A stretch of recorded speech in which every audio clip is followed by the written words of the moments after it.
Bonjour à tous et à tous, bienvenue sur le plateau de Molenzine. Molenzine, c'est quoi? Molenzine, c'est un atelier vidéo pour les jeunes de Molenbeek. Aujourd'hui, le sujet du jour, c'est le potager collectif. Adam, peux-tu nous dire un peu plus? Oui, bien sûr. Alors, qu'est-ce qu'un potager collectif? C'est quoi? Alors, tout d'abord, c'est un endroit se trouvant dans un milieu urbain. Un endroit où se regroupent des gens habitant aux alentours, mais pas que. C'est également un lieu où le travail partagé est prioritaire. Enfin, tout le monde peut y participer. C'est un lieu de partage et de divertissement.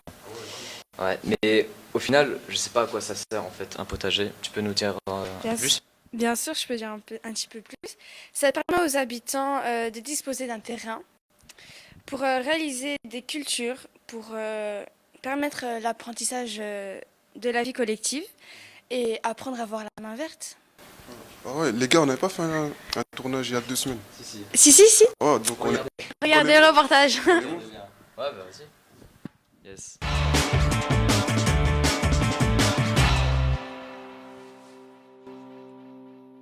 Bonjour à tous, Bonjour à tous et à toutes. Aujourd'hui, nous allons vous présenter le nouveau reportage. on a découvert 2 potagers collectifs à Molenbeek. Et j'espère que ça vous plaira tout simplement. Allons-y. Ça va, allons-y. Nous avons pu visiter 2 potagers collectifs à Molenbeek. Nous sommes tout d'abord allés au jardin Majorel, situé à la rue Fin. On a eu l'occasion de rencontrer Fadel Laoussine, habitant de Molenbeek et bénévole travaillant au jardin. Le potager fonctionne depuis 2011 jusqu'à aujourd'hui. On est une dizaine de personnes, tous des bénévoles. C'est à tour de rôle. On a des permanences pour la semaine, mercredi, l'après-midi et le dimanche de 14 à 17 heures. On a aussi le compost pour les gens de quartier. Il y a des jeunes qui viennent aussi pour l'apprentissage. On a toutes sortes de légumes, comme tu vois ici. Il y a le concombre par exemple. Voilà, il y a des radis. Et on a aussi des tomates. Oui, voilà, on a des poivrons. Et tout le monde est bienvenu. Et tout le monde qui vient, il prend toujours quelque chose avec lui. C'est un lieu convivial. On fait des barbecues. On fait aussi, on a un four à pizza. On fait des pizzas parties. Il y a toujours le partage avec des citoyens et avec des gens qui viennent ici au potager collectif.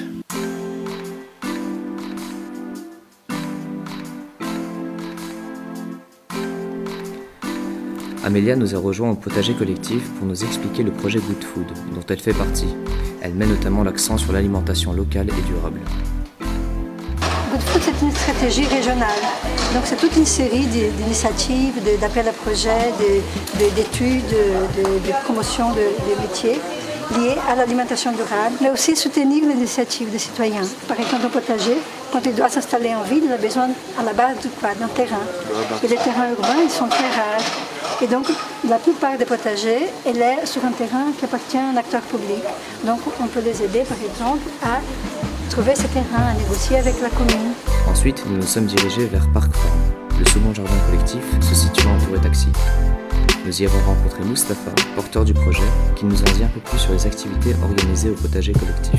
Mon rôle, c'est que cette serre reste telle qu'elle est, vivante, avec plein d'activités, avec plein de bonheur, comme on dit. Hein.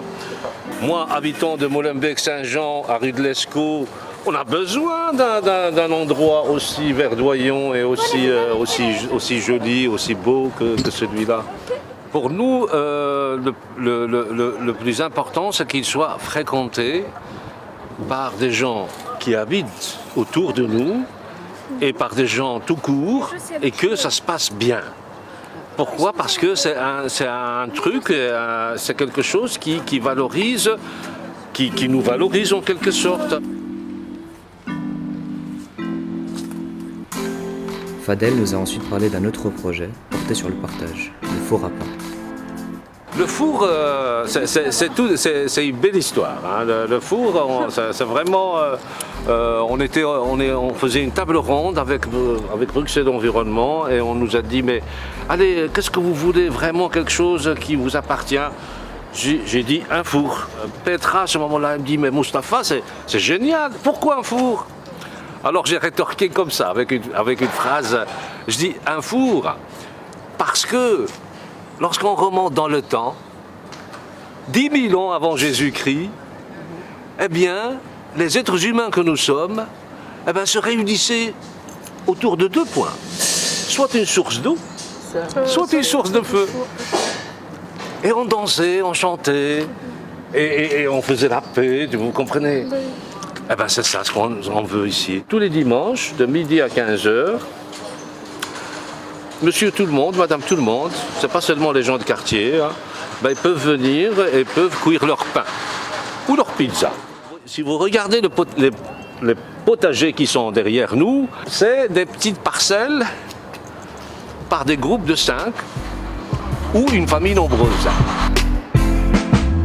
Nous avons ensuite rencontré Rama et Tessa qui travaillent dans une des parcelles où elles organisent certaines activités et qui nous en disent un peu plus sur leur projet Parcelle Parc Farm.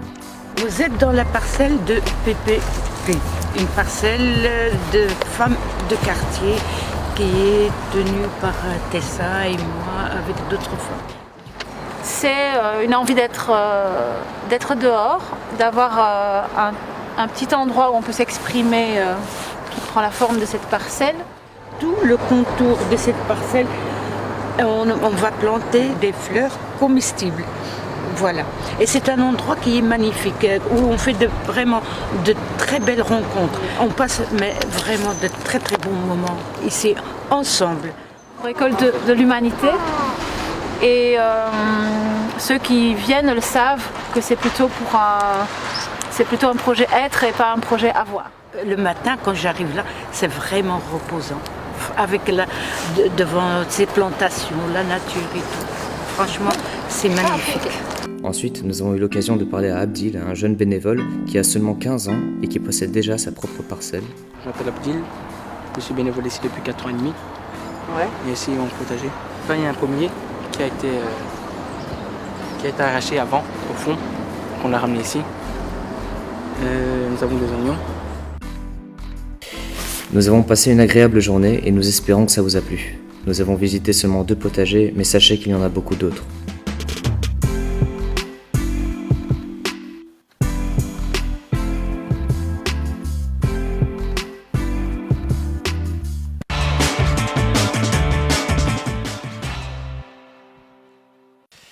Alors, si comme Abdil, vous voulez mettre les mains dans la terre, Doha, ici présente, va vous donner quelques astuces pour créer un potager collectif.